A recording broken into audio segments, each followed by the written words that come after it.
Good afternoon, folks. How are we doing today? We're back. We're back for another geeky lunchtime chat with games. Today we're doing something slightly different. I'm not quite sure why I've gone to the top left. Let's put the bottom left. There we go. That's better. That's where I normally sit for this sort of stuff. So what we're playing today, we're going deep nostalgia. We are playing Warlock of Firetop Mountain, which is the first fighting fantasy game book, originally published, I believe, in 1982, so it's older than me. But my brother and I played loads of these as kids. This and Games Workshop games like Hero Quest were definitely our introduction to the fantasy gaming genre. So this should be a lot of fun. I don't know if we'll finish the whole thing today. I suspect not. So this may be part one. But let's see how we get on. We're playing this using Fighting Fantasy Classic on Steam. Okie doke.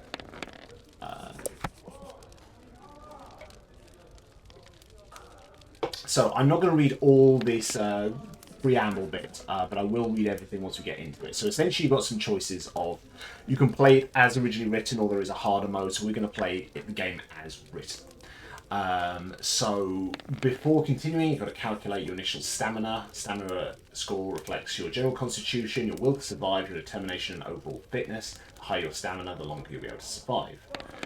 We roll some dice in order to generate that, so let's do that. It should be noted for those who've not played Fighting Fantasy, it is choose your own adventure, but with dice rolling involved. Yeah, you roll a 6 plus a base of 12 means your stamina is 18. Okie doke. We're now going to determine our skill. Your skill reflects your swordsmanship and general fighting expertise. The higher, the better. Your starting skill is determined by blah, blah, blah, blah, blah. Let's roll some dice for that. 2. I have very little skill. Okay. And now let's determine our luck. So your luck score indicates how naturally lucky you are. Luck and magic are facts of life. Blah, blah, blah, blah, blah. Let's roll for that. 5. Okay, good. You must now choose a potion to take with you. Okay. The potions of skill and strength will fully restore your skill or stamina points respectively. Potion of fortune will add 1 to your initial luck before restoring the luck points. What do we want to take? I mean, I think stamina seems like a good shout here. So stamina in the event that I am just getting absolutely mashed. I think being able to heal would be useful. So I think that's a good idea. You begin your adventure with a sword and a shield, leather armor, backpack containing provisions, and a lantern to light your way. Rationing your provisions is key to a successful adventure. These may be consumed at any time by accessing the adventurer's sheet. Let's have a look at this. So we've got the adventurer's sheet here, which includes my stats. And can I scroll up and down it? Okay. Each meal restores 4 stamina. Be sure to pay close attention to your stamina and restore it regularly. Your difficulty setting determines how many provisions you begin with. Okay. Right. So, is it not going to show me my items? Okay. Well, maybe it'll show us that when we get it. Okay. Alrighty then. So, once you've readied your equipment, you may begin. I mean, have I readied my equipment? I don't know. My equipment doesn't feel particularly ready, but what are you going to do? What are you going to do? Let's do this. Only a foolhardy adventurer would embark upon such a perilous quest without first finding out as much as possible about the mountain and its treasures. Before your arrival at the foot of Firetop Mountain, you spent several days with the humble townsfolk of a village some 2 days' journey from your base. Being a likeable sort of person, you found it easy to get on with the locals. Although they told many stories about the mysterious Warlock sanctuary, you could not feel sure that all, or indeed any of these, were based on fact. The villagers had seen many adventurers pass through on their way to the mountain, but very few were returned. The journey ahead was extremely dangerous, that you knew for certain. Of those who returned to the village, none contemplated going back to Firetop Mountain. There seemed to be some truth to the rumour that the Warlock's treasure was stored in a magnificent chest with 2 locks, and the keys to these locks were guarded by various creatures within the dungeons. The Warlock himself was a sorcerer with great power. Some described him as old, others as young. Some said his power came from an enchanted deck of cards, others from the silky black gloves that he wore.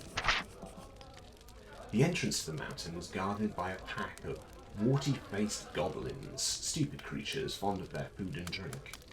Towards the inner chambers, the creatures became more fearsome.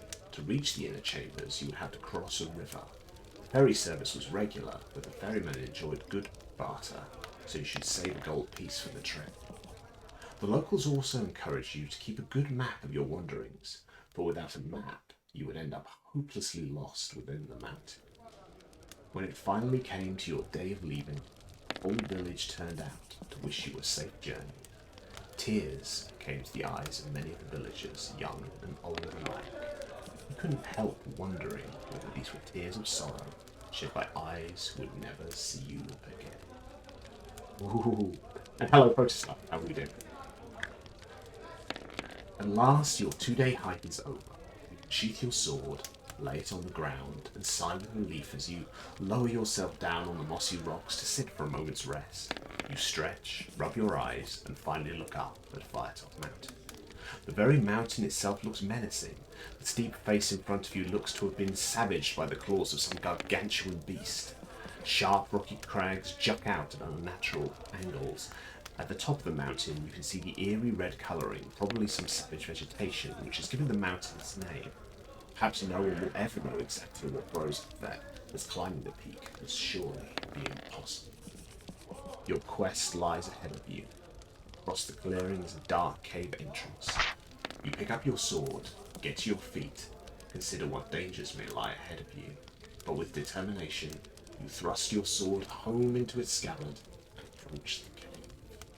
You peer into the gloom to see dark, slimy walls, with pools of water on the stone floor in front of you. The air is cold. You light your lantern and step warily into the blackness. Cobwebs brush your face and you hear the scurry of tiny feet, rats most likely. You set off into the cave. After a few yards, you arrive at a junction. Will you turn west or east?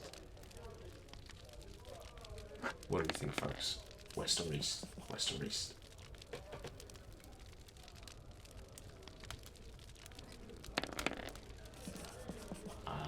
Unless there's a suggestion from chat, I'm thinking... Oh, go west, young man. Thank you very much, Protostyle. Right.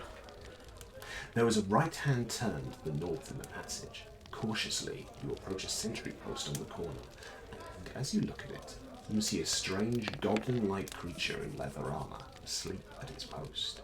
You try to tiptoe past him. Right, I need to test my luck then. Seems like a good roll.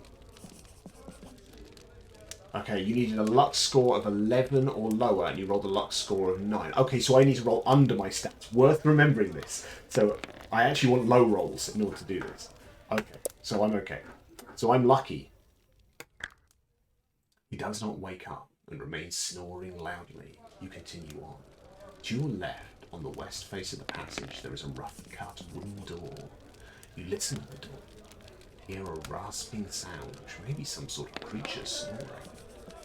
Do you want to open the door, or do you wish to press on northwards? I mean, I'm tempted to go in. It seems like a terrible idea, but I'm tempted to go in. What do we think, chap?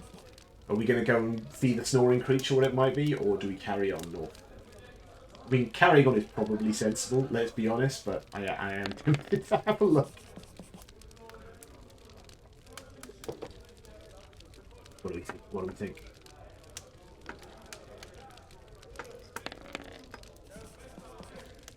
Unless someone tells me otherwise, I'm going to go in. I'm going to go in. Let's go in.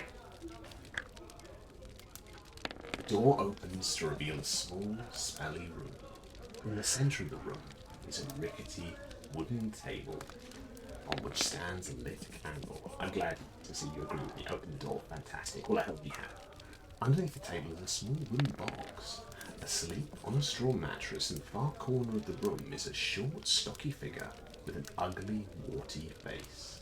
The same sort of creature that you found asleep at the sentry post. He must be the guard for the night watch.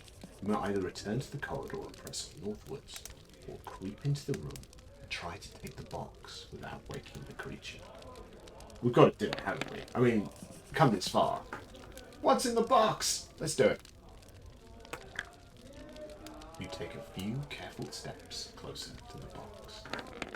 Test your luck. There we go. Roll the luck. Score of 6. If you're lucky, he doesn't wake up. You leave the room and open the box. Inside, you find a single piece of gold and a small mouse, which must have been the creature's pet. Or don't I feel like a dick now? You keep the coin and release the mouse, which scurries off down the passageway. You gain 2 luck points. Yay! Further up the passage, on the west wall, you see another door. You listen to it, but hear nothing. You want to try open the door, or continue northwards. I mean, we've got to go in, haven't we? We have to see what's all in this. The door opens to reveal a small room with a stone floor and dirty walls. There is a stale smell in the air. In the centre of the room is a makeshift wooden table on which is standing a lit candle. Under the table is a small box, and in the corner of the room is a small mattress. You can either open the box or leave the room. Go open the box, haven't you? Ah! The box is light, but something rattles within. You open the lid, and a small snake darts out to bite at your wrist. You must fight. How do I fight?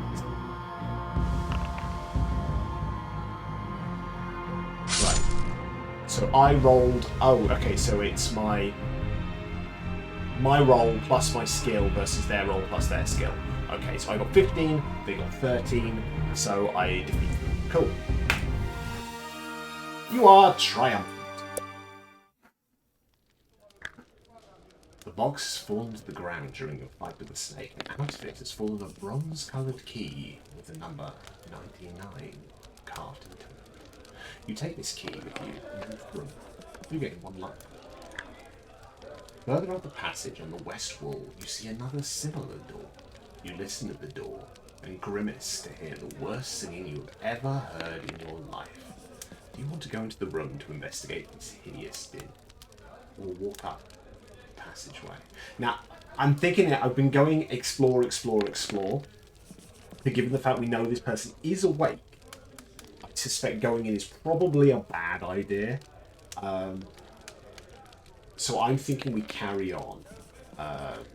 Because I'm all for taking a few risks of this, but we know the fact there's probably a singing goblin in there, right? So should we carry on?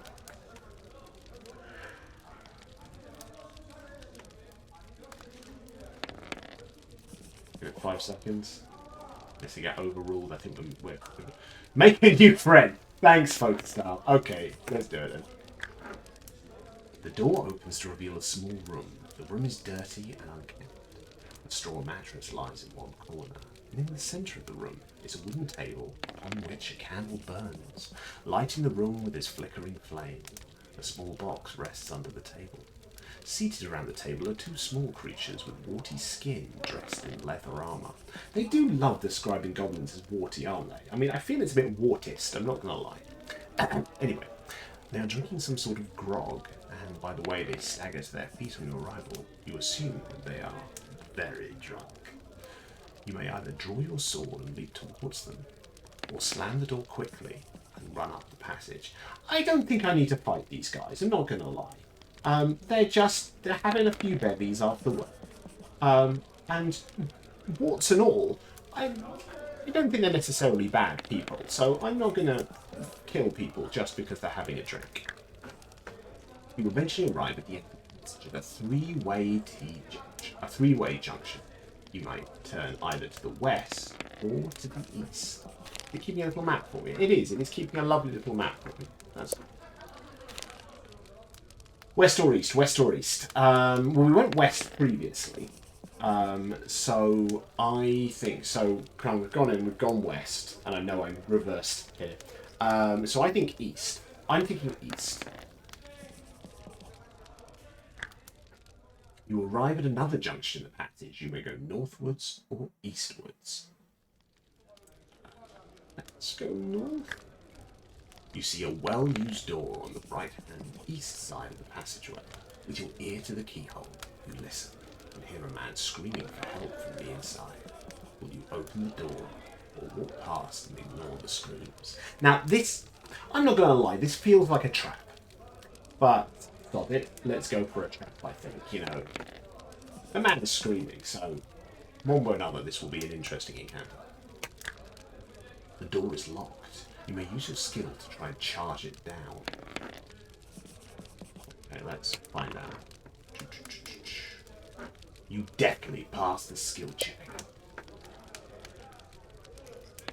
It's interesting that... Oh, it has blocked me from... Oh, good grief. The locked door bursts open and a nauseating stench hits your nostrils. Inside the room, the floor is covered in bones, rotting vegetation, and slime. A wild-haired old man, clothed in rags, rushes at you screaming. His beard is long and grey, and he's waving an old wooden chair leg. Is he simply insane as he appears, or has this been some kind of trap? You may either shout at him to try and calm him down, or draw your sword and attack him. I'm going to throw this to chat. What do we think? Are we going to try and calm this lunatic down? Or do we just fight him? Calm? Okay. This is your fault. You shout, "You are freed, old man!" at the top of your voice. Instantly, he's wrapped in sea. He stops dead in his tracks and sinks to the floor, weeping loudly. As he gradually composes himself, he thanks you many times. You talk with him in the hope of discovering some of the secrets of the mountain, and he begins to tell you his story.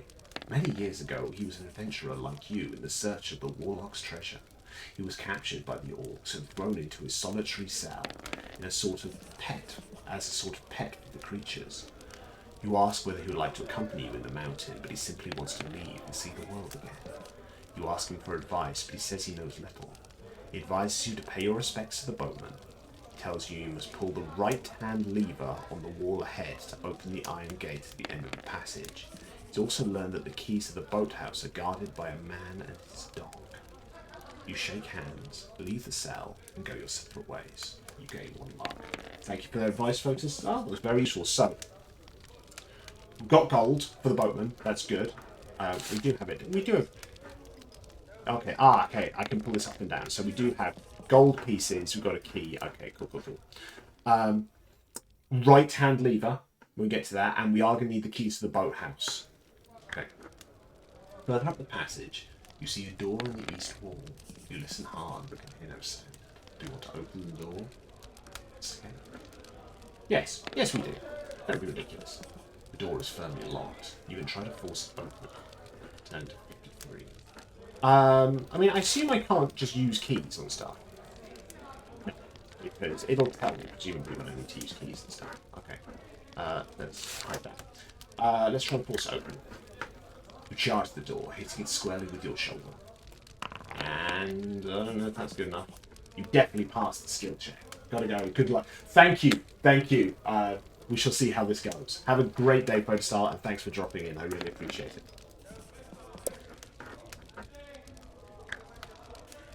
The door splits along its length, and you can wrench the timbers apart and let yourselves in. The door hangs from one wall lit up. No, sorry, let's read that again.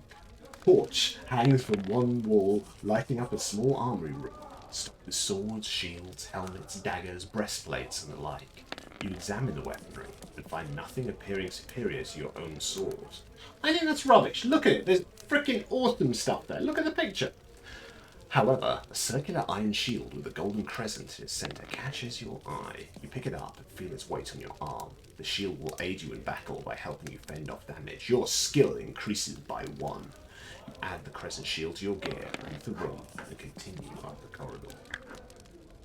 On the east wall of the passage, you see another door, this time made of solid metal. Listening at the door, you hear the sound of tortured screams coming from within. Do you try and open the door, or decide to ignore this room? Well, again, I've got to go in, haven't I? I mean, it's just mean otherwise. The door is not locked and opens. The room in front of you seems to be a small torture chamber with various torture devices around the wall.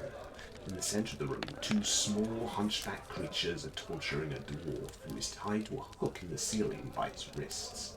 The two hunchbacks are poking and cutting at him viciously with their swords. The dwarf lets out a final scream and falls silent, eyes closed. His captors make disappointed noises and look around angrily at you as if it were your fault that the dwarf had collapsed. You must act quickly. Will you close the door quickly and continue up the corridor? Draw your sword and try to fight the creatures, or stride over to the dwarf, give him a jab with your sword, and put on an evil laugh at the torturers. Oh, it's got to be 2 or 3, doesn't it? I mean, walking out's not an option. Fighting, I mean, there's 2 guys here. I could try and fight 2 guys, but I mean, I've got a shield. Should I? I'm going to try and bluff. I feel this is ridiculous, but let's do it. The 2 goblin torturers look at each other amazed and look at you. They chatter to themselves and indicate for you to wait while they go off and get another dwarf and give them some more fun. They disappear out of the room, and you cut down the dwarf who, as you guessed, quite dead. You said it's best to leave and press northwards up the corridor. You arrive at the end of the passage where it meets another going east-west, but an iron portcullis blocks your way and no amount of charging is going to budge it. On the wall to the right are 2 levers, and it seems likely that these levers will have something to do with the portcullis. Do you wish to pull the right lever or the left lever? Well, we know this. We know we've got to go right.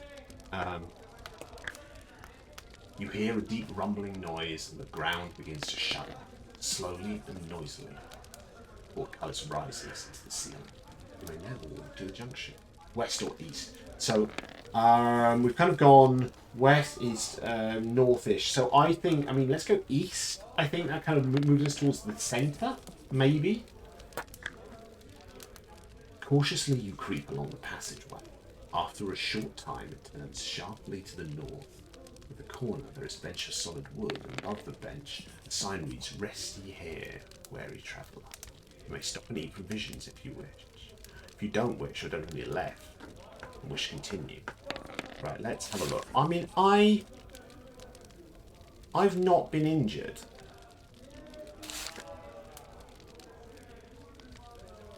So let's carry on. You arrive at another junction in the passageway. Light head westwards. Or we can go east. Let's go west this time. You follow the passage westwards, then it sharply turns north, and some meters further on, a passage runs off to the west.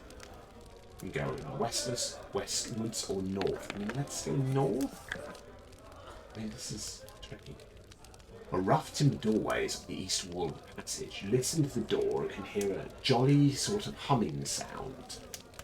I mean, let me look at my map for a second. I mean, it's given me some notion of what I'm doing. It's not really a map as such. I mean, it's sort of a map. Hopefully it's enough of a map to help me. I mean, let's go in. A voice bids you, "Come in!" And you walk into a small room furnished with a table and a chair, shelves, cupboards and the like, all of which have seen better days. Plates, bowls, cups, and hundreds of old books line the shelves. In the midst of all this clutter, you see a little old man in grubby white gown, swaying to and fro in a rocking chair, still humming happily to himself, his eyes fixed on you, but seemingly at peace with the world. He bids you good day. Do you start a conversation with him? Draw your sword and charge him? Decide not to waste time with him and leave going northwards. Right, I mean, this guy could be a dwarf. We know there are evil... No, we don't. We know there are evil goblins. I mean, let's talk to him. As you speak, the old man rises to his feet. Oh my, a stranger, he starts. Well, do come in. The shop is open. What can I get you? What would you like to buy? What takes your fancy? Where are you heading? North? Well? You tell the old man your story. He listens intently and replies, "Oh yes, in that case you will undoubtedly need one of my blue candles. That'll be 20 gold pieces, please. Cash, if you don't mind. Yes, I know it's expensive, but isn't everything these days? Not so long ago, these were only 5 gold pieces each, but you know what happened to the price of candle wax since the long dark night. You probably don't, since you don't come from these parts. Never mind, I can guarantee it's still worth the price. You might need it sooner than you think. So we either decide to buy it or we leave. How much money do I have? I mean, I have gold pieces. I have no idea how many gold pieces. And my concern here is that if I use all my gold pieces, I need it for the ferryman. So I'm tempted not to buy stuff because I don't know how many. Because if it's just all the gold pieces I've got, I'm in trouble. So I think I'm going to move on. I mean, this... I don't think I win either way. Shall I buy it? Oh, I don't have enough. I don't have enough. There we go. So I need 20 gold pieces, and I have an indeterminate number. So I've got to go. Northwards, the passageway ends at a solid wooden door. You listen to the door, but can hear nothing. There appears to be no choice but to open the door and enter the room, which you do. It's a large square room. Flash your lantern around the room and catch a quick glimpse of its emptiness. Although there are murals on the wall, before your lantern suddenly goes out. You try to relight it, but it will not catch. In the blackness, you hear a succession of frightful noises. Howls, screams, cries, and wails are getting louder and louder until they reach the pitch where you must cover your ears. Do I have a blue candle? I don't. So I'm screwed, aren't I? The ear-piercing sound gets louder and louder. The pain is unbearable. Your skill is reduced by 1 from the agony. You begin to grope in the dark for a wall. Do I head for the west wall, north wall, or east wall? I'm going north. You grope around the length of the wall and find a door. Quickly you fumble with its handle. It opens. You enter another small room, bare, except for a fountain in the middle. Not a particularly grand affair. The fountain is a small carved fish, and a short jet of water comes from its mouth. A wooden sign hangs from the fish, and this bears a message. It is written in the goblin tongue, at which you are not very proficient. The first words you cannot understand, but the others read, "Not drink." But you are extremely thirsty. Will you drink from the fountain? I mean, this seems like a bad idea to drink from this fountain, doesn't it? Let's carry on. The door opens into a passage which you follow northwards. Shortly, you reach a bend and follow it round to the east. Several meters on, you reach a junction at which you may either go north or continue east. Going north. So on the way up the passage, you reach another junction. You may go eastwards or west. East. The passage ahead widens and you can see a large cavern. You shine your lantern around it and you see crude stone weapons on the floor and a smouldering fire in the center of the cave. You can see no way through. As you turn, you make your way back to stop in your tracks to see 2 Neanderthal cavemen barring your exit. They grunt aggressively at you. You draw your sword and prepare to fight. Okay. Fighting 2 people.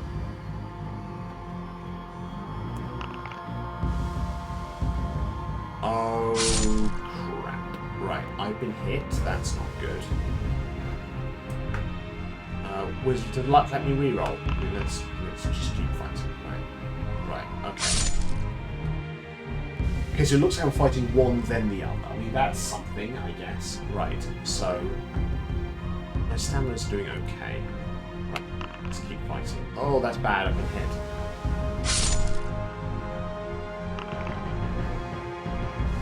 Okay. Right. I think you can take one more hit. Oh no, I'm going to hit again. Oh dear, right, right, okay, that's him mighted. Nope. You defeated the first caveman. Now you must face the second caveman. It's good they don't attack me all at once, because that would suck. Right. Oh, he's hit me. I'm going to have to heal up after this, aren't I? Assuming I survive this. I may not survive this, I'm not going to lie. It's not going swimmingly.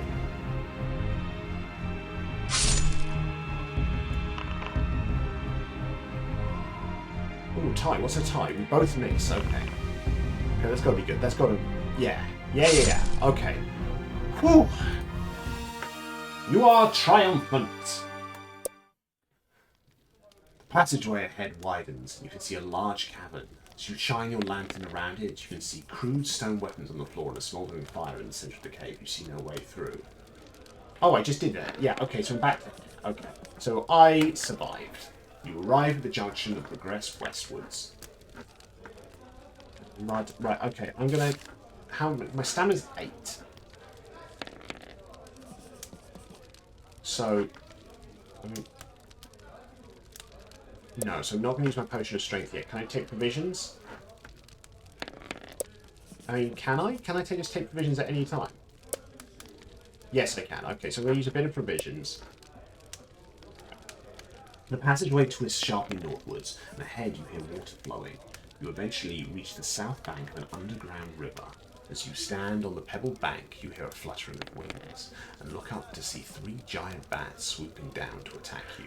Fight these 3 as a single creature. Okay, that sounds like a good start. Yeah.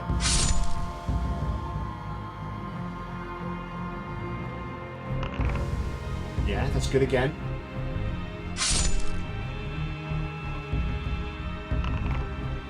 And oh, that one's not good. Okay, so hit me on that one. Is that enough? No, not quite. I think I healed up a bit. There we go, that's it. Right. You sheath your sword and walk to the edge of the water. Is it safe to swim? Although you cannot see any immediate signs of danger in the water or around its bank, there is no way through on the north side of the river. You suddenly notice a gleaming sword lying on the riverbank several steps in. You wade in to retrieve it. It is light in your hand, far less cumbersome than your own weapon. It has a keen edge. This marvellous weapon will add 1 point to your skill.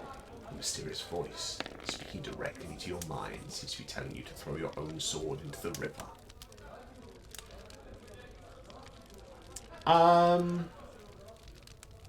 Right.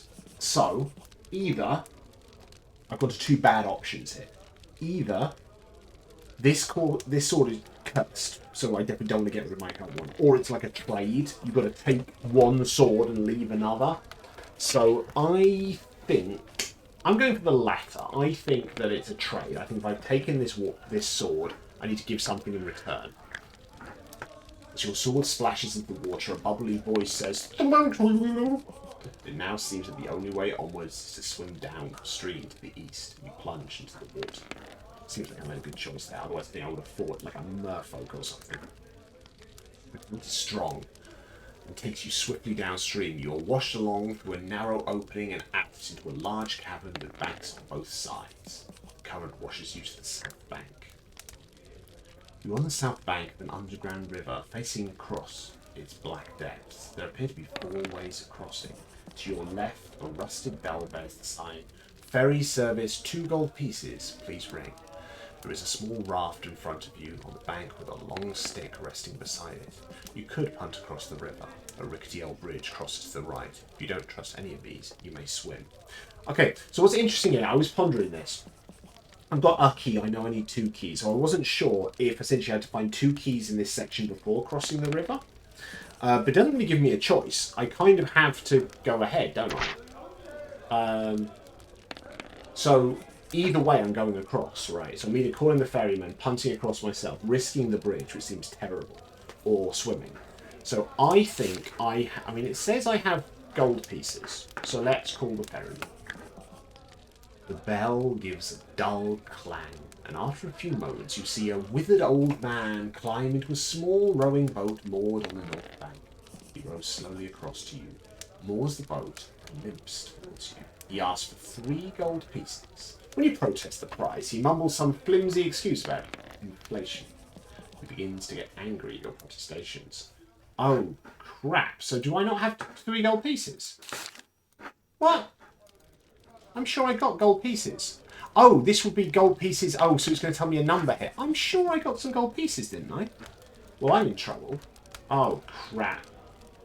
This could be my death. He doesn't take kindly to all your threats. As you argue and his anger builds, you notice a transformation taking place. He begins to straighten up and grows physically stronger in front of your eyes. His face and arms grow hairy, his teeth become sharp and pointed. You must make a quick decision. I mean, this guy's turned into a frickin' werewolf, and I've got nothing to do. I've got to fight him. He now stands just under 2 meters tall, and he advances towards you. His body is hairy, his teeth are pointed, his eyes flash. His fingernails are sharp claws. His nose has become a rat-like snout. He is a were-rat. Well, we've got to fight him. This could be my death. He's got skill 8, so he's better skill. No, actually, I've got skill 9 because of my swords. Okay, so Ethereum at advantage here. But he is going to just beat the living crap out of me. Oh, bad rolls. Bad rolls. Oh, come on. Oh, good grief. Right. I don't think... Right, I'm going to use my potion in a second. If I take another hit, I've got to use my potion. Right. Right, I need to use my potion right now. I can't use it. Why can't I use it? Can I not use it in combat? Right, I'm going to use luck. How does luck help me? Okay. I assumed I could use my potion at any time. I may be in trouble. Oh no! Oh, okay, this is bad. Right, let's luck that one. Right. Ooh! Okay. That was too close. Right, I need to take my stamina potion, my strength potion. Yeah. Yeah. Right, I won the fight. Were-rat slumps to the ground. You search his body and find 2 gold pieces, his fare from the last crossing. You curse him for trying to overcharge you. You have the 2 gold pieces to your back. Do I have them now? Oh no, I've got 3. Oh, so I had 1 gold piece. Okay, so it was just kind of misshowing it before. I had 1 gold piece before, and I have 3. There you go. And row yourself across the river. Add 2 luck points. As you moor the boat to the north bank, you look back at the body. It is vanished. You've arrived at the north bank of a fast-flowing river, giant underground cavern. We'll do a little bit more. I've got about 5 minutes, so we can do a little bit. We're not going to finish this, but I'm enjoying this. Facing northwards, the rock face is smooth and glistens with moisture. Let's learn to speak. Moss of many different hues grows on the surface. There is an eerie silence, punctuated only by the splashing of the river as it flows behind you. You have 3 options. A passage runs off to the northwest. A large timber door is directly in front of you in the middle of the rock face. Another passage runs along the river eastwards. Yeah, let's go door. Let's go door if we can. You find yourself in a short, narrow passageway with a door ahead to the north. You try the door. The door squeaks open on rusty hinges. The room is dark. Your eyes begin to adjust as you close the door behind you. You hear shuffling in the room before you can react. A blow to your head knocks you senseless. Lose 2 stamina points. I am still alive. You awake with a throbbing head and look around. The room is about 8 meters square, with doors to the north and south. You've been dumped in the southwest corner. Standing motionless in the centre of the room are 4 men. At least they appear to be men. Their skin is greeny-grey colour. Their clothes are tattered and torn. They are all staring vacantly at the ceiling. One carries a club, one a scythe, one an axe, one a pick. They are not ignoring you completely. Around the room are various peasant-style weapons, pitchforks, axe handles, pointed sticks, etc. 1 or 2 shields and several barrels. In the northeast corner is a human corpse with a sword in one hand and a shield in the other. You move your hand towards your head, feel the signs of blood, and you are relieved to find you are not bleeding. But as your hand moves, the strange creatures in the centre of the room turn their eyes down towards you. Do you try to talk to them? Jump to your feet and charge them with your sword, or scramble through an exit through the south door? I mean, these feel like some sort of ghouls or something like that, so... I think I'm gonna have to fight. We're gonna fight them. We're gonna fight them. Well, it's almost in the stream, so let's fight them. And if I die, that is a dramatic end. The four creatures shuffling towards you are mindless zombies. Good decision, Dave. Their vacant eyes suggest that their actions are controlled by a will that is not their own. You are still too dizzy to think properly, but you must act quickly. The first zombie reaches you and prepares to swing its club.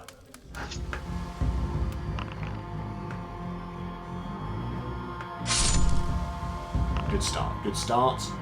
Not a great second. Good second. Good next one. Right. I'm just going to take one more hit, I think. Is that enough? No. Yes, just. You've defeated the zombie. Now you must face the zombie with a scythe. Hit. Palpable hit. Another good one. That'll do. Oh, what's going on? What's going on? Did the dice just jump around? What the heck was that?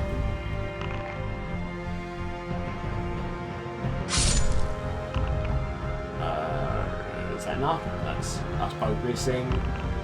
That's a bad one. The dice. Did I just re-roll the dice somehow? What the heck was that?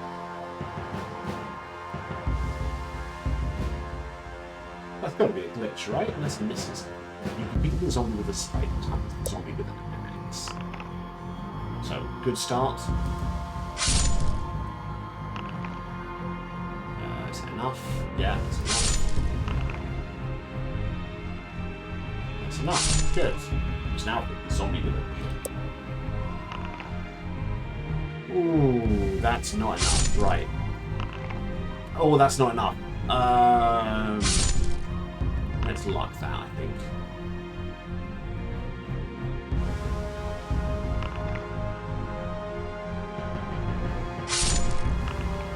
That's good. Right, it's going to take one more hit then. Yeah, right. Ooh. We defeat all four of them. The poor wretches lie dead at your feet. Almost look happy to be relieved of the burden of life. But as you look down at them, you sense that you're not the only one who knows of their deaths. You feel lucky to have survived against so many foes. You gain 2 luck points. Looking around the room, there are a few things you could investigate. Ooh. Do I look at the weapons, the dead body, or the barrels? I think the body. You check over the body of the person in the corner. The poor wretch was obviously caught in the same way you were, but his skull shattered under the club's blow. He wears a suit of leather armour, no better than your own, holds a wooden shield on one wrist, and clutches a steel-bladed sword in his other hand. In his pockets are 8 gold pieces, and around his neck is a silver crucifix. You may take any 2 of these items. You also gain 1 luck and 1 skill. So, I mean, the silver crucifix, clearly I want that. And I can pick another thing. So the leather armor is as good as mine. Wooden shield. Well, I've got a shield. Steel-bladed sword. Steel sword. What are these mysterious items you've collected? What did you take? Okay, so this is... Right. So this is slightly odd because they've just adapted the book directly. The sword is enchanted and will aid you in the battle. It grants you a skill bonus of 2 while equipped. Add 2 to your luck for finding this sword, and you throw your own sword away.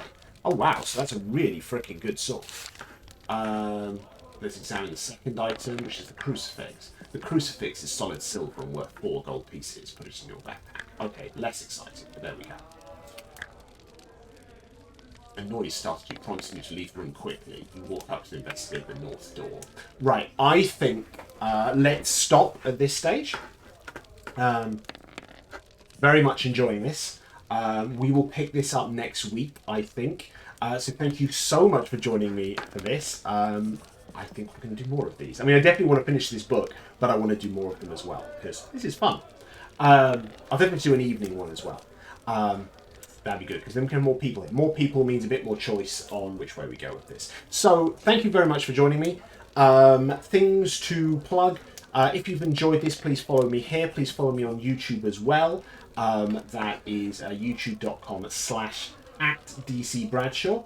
And things you can enjoy there are VODs of all my streams, but also Short Thoughts, which is my bite-sized interview show. Each episode is 15 minutes or less, where I interview someone from the gaming industry and ask them a bunch of somewhat silly questions. It's a lot of good fun. Other places you can find me on Twitter at DT Bradshaw RPG. You can find me on Blue Sky at dtbradshaw.com. Last thing on there, I am nominated for a Crit Award. So, if you are in the tabletop RPG space, or even if you're not, it would be amazing if you could vote for me. I am nominated for innovation in the tabletop RPG space for creating a directory for essentially for independent creators to reach out and collaborate, etc., and search by skills and diversity and the like. So if you vote for me, that'd be awesome. I believe voting closes on the 8th, I think, off the top of my head. So if you've not voted, do that now. That would be awesome. I cannot see anyone about, so I don't think we are going to be doing any raiding. I just wish you an enjoyable Wednesday afternoon, and I will see you all soon. All right, bye.